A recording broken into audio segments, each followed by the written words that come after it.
What's up guys, Daniel here. Hoda is still being a depressed emo kid, so he at least got his Story of Dragon Age Origins and Dragon Age 2 set up and imported into Dragon Age Inquisition. This is so you at least know the base lore and the acts of previous characters that generated the world you see in Inquisition. Of course Hoda probably got the best endings first run of all the Dragon Age games. Fuck him. Anyways, here's the story thus far. It is not his normal work. If you're expecting extreme wackiness, like usual, I suggest setting the video to 1.25. You believe the stories, mankind's pride gave rise to the Darkspawn.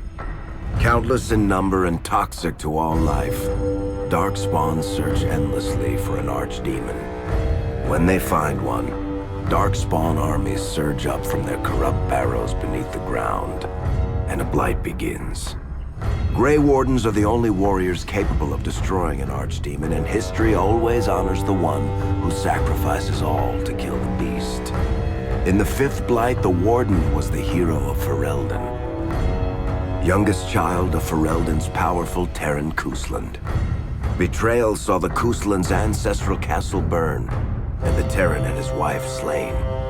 Duncan, a Grey Warden, helped the young noble escape to a new life with the Wardens. The allied Ferelden and Grey Warden forces met in Ostagar, where King Kaelin's armies and a host of Wardens gathered, ready to destroy the Darkspawn. But valor turned to despair as Loghain betrayed his king. Kaelin's forces were slaughtered, and the south was lost. The hero, now a full-fledged Grey Warden, survived with the aid of Flemeth, the mysterious witch of the wilds. Joined by Flemeth's daughter, Morrigan, and a Grey Warden named Alistair, the hero set out to build an army strong enough to abolish the Blight. With the traitorous Loghain now seated on Ferelden's throne, the Warden sought help from the influential Arl Eamon of Redcliffe. However, they arrived in Redcliffe to find the town under siege.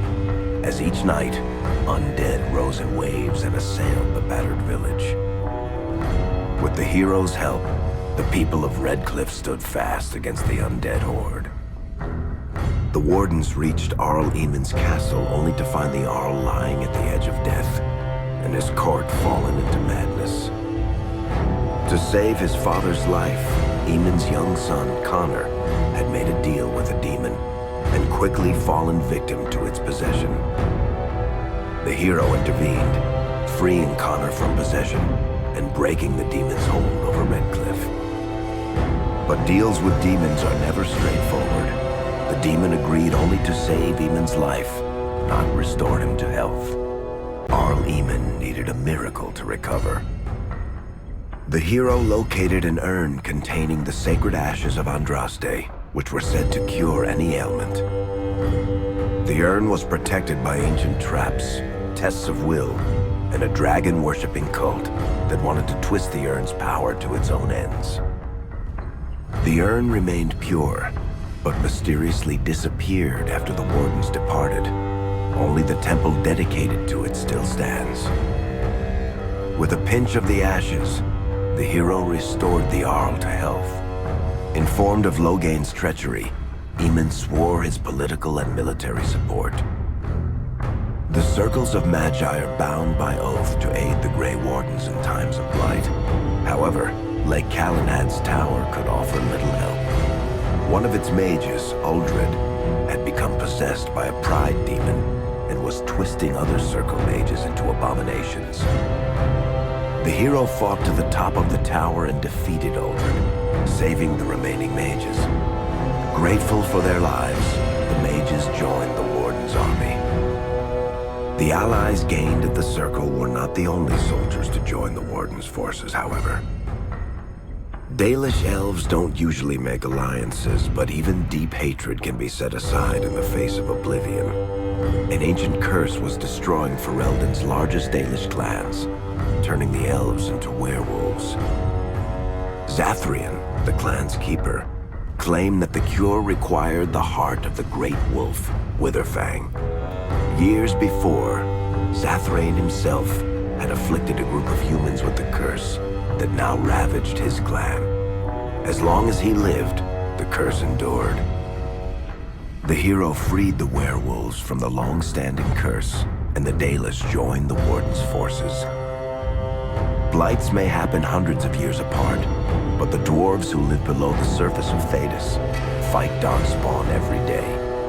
No one is better schooled in battling Darkspawn than the warriors of Orzammar, except perhaps their allies of old, the Grey Wardens. The hero arrived in Orzammar in the wake of King Endrin's death to find political factions fighting for control of the Dwarven capital. Only the vote of a venerated paragon could break the deadlock to elect a ruler, and order the dwarves to honor their Grey Warden treaty and join the battle against the new Blight. The hero set off to find a paragon named Branka, who had disappeared into the Deep Roads in search of a legendary artifact, the Anvil of the Void, created by the renowned smith Caridin to forge mighty war golems. The hero helped Caridin destroy the Anvil of the Void, along with the dark secrets that could trap a living soul inside a mechanical construct. The hero emerged from the Deep Roads with a master-forged crown to bestow the Paragon's favor upon whichever rival candidate would be crowned king. Balin, the youngest son of King Endrin who was suspected of foul play, or Haramont, the aging traditionalist backed by the Dwarven Assembly. Lord Haramont claimed the crown of Orzammar. His traditionalist values keep dwarves first in all things, and safely as far underground as possible.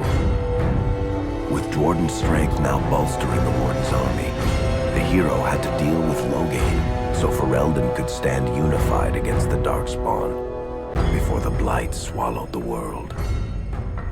The kingdom of Ferelden stood divided. While some nobles supported Loghain's regency, others condemned his inaction against the Darkspawn. Civil war brewed, and Arl Eamon called a landsmeet in hopes of curtailing the conflict and removing Loghain from the throne. Loghain was found guilty of treason, and the hero carried out his execution in Denerim's palace. As the Warden's united army massed in Redcliffe, the Darkspawn overran Denerim, laying siege to Ferelden's capital city. The hero's army fought valiantly through Denerim and broke the Darkspawn siege. On Fort Dracon's highest tower, the hero's strongest allies fought alongside the Warden in a final heroic battle against the massive Archdemon. The Archdemon was killed without the sacrifice of a Grey Warden's life. With no Archdemon to lead them, the Darkspawn scattered. Most fled underground, still teeming in number and always seeking a new Archdemon to awaken.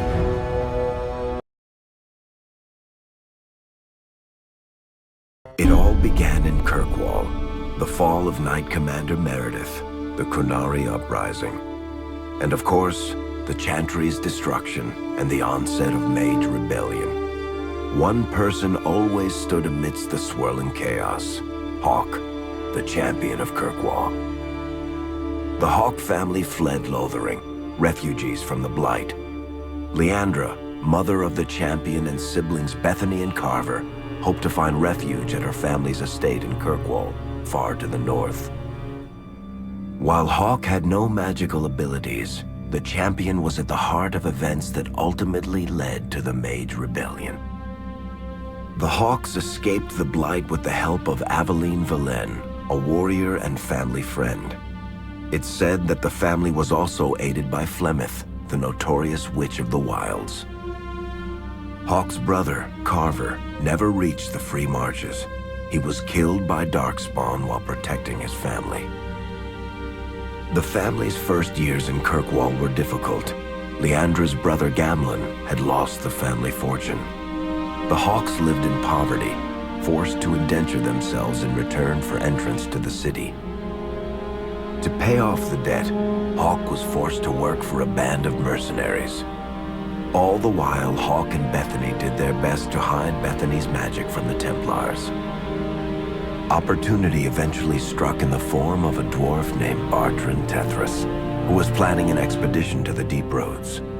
It was a long shot, but with gold gained from the expedition, Hawk could free the family from its criminal creditors and further Templar scrutiny. Hawk met a rogue Grey Warden named Anders, who possessed detailed maps of the deep roads. These maps were crucial to the expedition's success. Once Hawk obtained them, everything else fell quickly into place.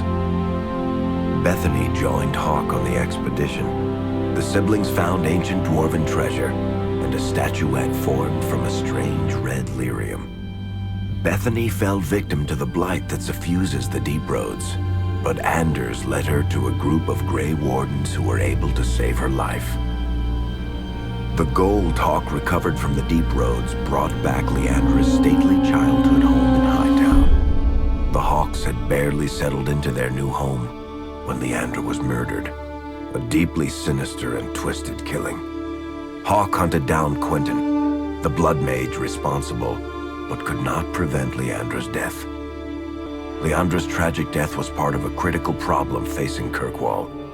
Rising tension between the city's mages, who felt increasingly oppressed, and Templars, who grew increasingly suspicious of their activities. Adding to the strain, a large contingent of Qunari had also established themselves in Kirkwall, much to the growing discomfort of the city's rulers. After their dreadnought was shipwrecked many years before, a group of stranded Qunari were allowed to remain in a cordoned-off area in Lowtown. As time passed, the Qunari made no effort to return home, and offered no explanation about why they remained. Tensions rose to a breaking point. Revered Mother Patrice, convinced the Qunari were a threat to the Chantry's faith, incited violence between the Qunari and the Kirkwall populace. Hawk knew that Patrice would bring about unnecessary conflict. Though the champion tried to stop her, Patrice orchestrated the murder of Seamus Dumar, a Viscount's son and a recent convert to the Qun. When her crime was discovered, a Qunari assassin killed her. After Seamus was murdered, the Arashok of the Qunari group lost patience with the humans of Kirkwall. They would now submit to the Qun or die. The Qunari struck hard and fast. They took the palace in Hightown and beheaded the Viscount to immediately quash any resistance. Aided by Knight Commander Meredith and First Enchanter Orsino, Hawk reached the palace and stood toe-to-toe with the fearsome Qunari leader. Hawk fought the Qunari leader. The fierce battle resulted in the Arashok's death and the liberation of Kirkwall from its brief occupation. The Qunari quickly withdrew from the city entirely. Hawk saved Kirkwall and earned the grudging respect of the city's Templars, mages, and nobility, along with the title that history remembers, the Champion of Kirkwall. Kirkwall's problems were still not over, however. After Viscount Dumar's death, Knight Commander Meredith took power and blocked all attempts to appoint a new Viscount. Under Meredith's command, the Templars tightened their grip on the mages, planning to suppress what Meredith saw as a growing rebellion. Anders, who spent years fighting for justice and freedom for his fellow mages, saw that the time for negotiation was past. He destroyed Kirkwall's chantry, killing hundreds, including Grand Cleric Elthina. This single act began a rebellion that spread from circle to circle, until all circles of Magi had risen up in defiance against Chantry rule. Though Anders had done the unforgivable, something stayed the champion's hand. Anders survived the day, although many others did not. Fighting spread swiftly through the city. Some mages rebelled openly, many of them succumbing to possession. Templars turned their swords on mages who rebelled and on those who did not. As First Enchanter Orsino refused to bend to the Templars, Knight Commander Meredith demanded that every mage in Kirkwall be put to the sword. Hawk saved many mages from Templar blades, keeping them from succumbing to possession or the temptations of blood magic.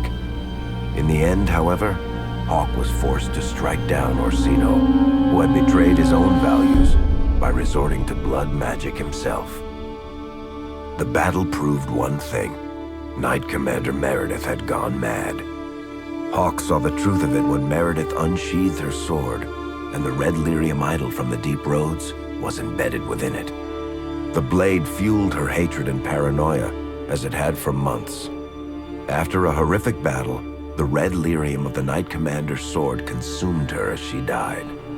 Meredith became a statue, her face a frozen mask of horror. Little is known of the champion since that final battle. However, Hawke's story lives on in legend and song. Memories of the indelible changes the champion of Kirkwall brought to the face of Thedas. The Mage Rebellion in Kirkwall was felt throughout Thedas, the news spreading like wildfire. The Templars clamped down in response, but each new restriction only made things worse.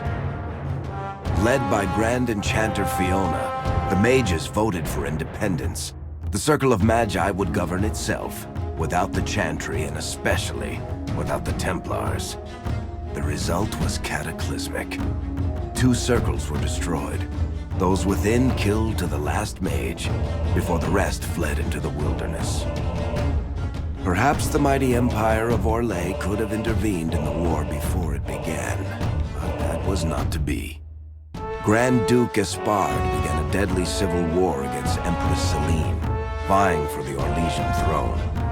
The mages were offered safe haven in neighboring Ferelden, but the Templars followed, and so their battle spread across all of Thedas. As head of the Chantry, Divine Justinia ordered the Templars to stand down. They refused, declaring their own independence. Thus, the war began in earnest. Templars hunting mages, mages fighting Templars. Their clashes wreaked untold destruction, and all sense of order was falling to pieces. Divine Justinia made one final desperate bid to end the war. She approached the leaders of both sides and convinced them to come to a conclave held on neutral ground. With the Chantry to mediate, mages and Templars will talk for the first time since this all began. It is our last, and perhaps our